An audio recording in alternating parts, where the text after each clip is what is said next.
Hey guys, so we have moved on this week from Newton's three laws to explaining the measurements of motion. So we're starting off with just differentiating and being able to identify between acceleration, velocity, and speed. So I'm going to show you a couple of examples from this worksheet. So if you're watching this video, you're going to get a couple of answers. Number 10 is the one we're going to start with. And it says, a train travels along a curve going 75 miles per hour. So travels along a curve at 75 miles per hour. So this has a distance or a unit of distance and a unit of time. So this is a speed right here that it's describing. But the thing that you need to watch out for is the change in the motion. So it could be a speed, but it says here a curve. So even if it's going the same speed, we know from our definition of acceleration that anything that involves changing direction is an acceleration. So basically, acceleration is a measure of the change in the speed or change in the rate of the motion. And what that means to us is that it could be a lot of different things. It can describe speed up,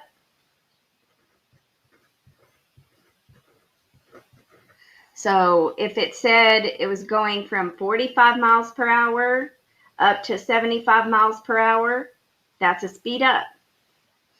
Could be a slowdown.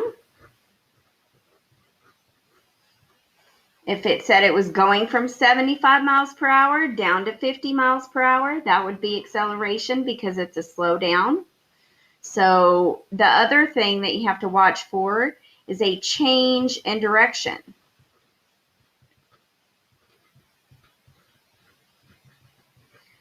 So if it's turning a corner, it's going along a curve, anything like that where you know that the direction is changing, that is also an acceleration.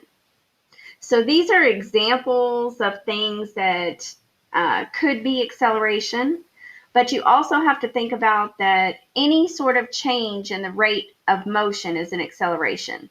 So within speeding up, you also have to think about if you're being still and you suddenly start moving, that's also a speed up. So a start. And if you're moving along at a constant rate and all of a sudden you stop, that's an acceleration because you're slowing down. So that a start and a stop is also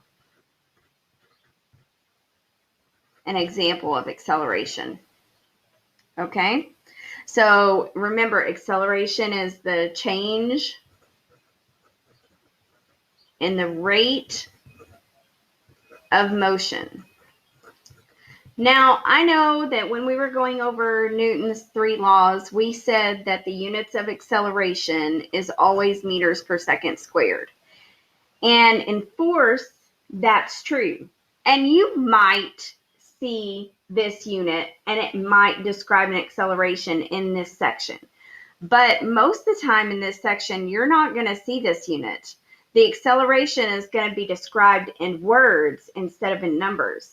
It's going to say something like it went faster from 45 to 75, or it went slower from 75 down to 30, or it turned a corner, or it went along a curve, or something like that.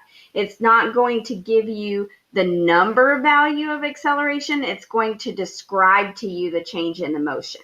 So don't get confused if you don't see this unit. Yes, this unit is acceleration, but also they don't have to give you a number for the acceleration for it to be talking about acceleration. It can be talking about acceleration anytime it's talking about the change in the speed or change in the direction. Okay, so now we're going to go over number 12.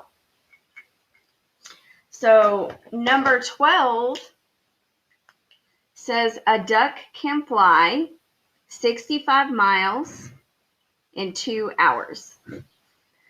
Okay, so basically what this is telling us, there's no direction involved. It doesn't talk about slowing down, speeding up. It doesn't talk about starting or stopping. It doesn't talk about any of the things that have to do with acceleration. It only has a unit of distance and a unit of time. Okay, so that's speed.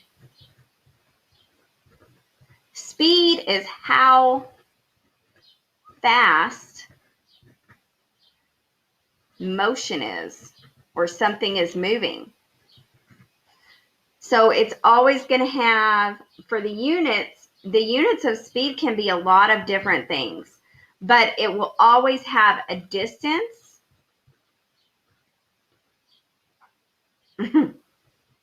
a distance and a time.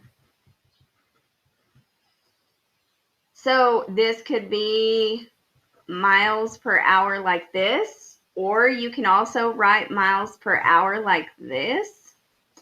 That's a unit of distance and a unit of time. It could be kilometers per hour like this, or kilometers per hour like that. It could be meters per second. It could be centimeters per second.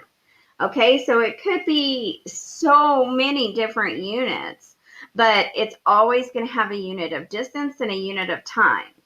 So a lot of times when you're looking at identifying a speed, you're kind of doing it through elimination. So it's not talking about a speed up or a slow down, or a start or a stop, or a change in direction. So it can't be acceleration, and it doesn't have a direction specified, so it can't be velocity. And that means it has to be speed. So the last problem we're going to talk about is number 8.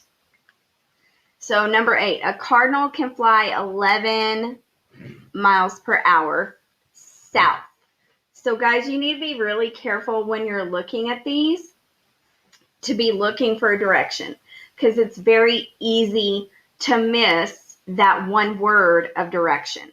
So once you see that there is a direction and there's not a change in direction going on, so it doesn't say he changed a direction to go south. It just says he's going south.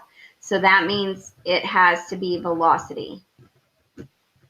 So velocity is basically a speed with a direction.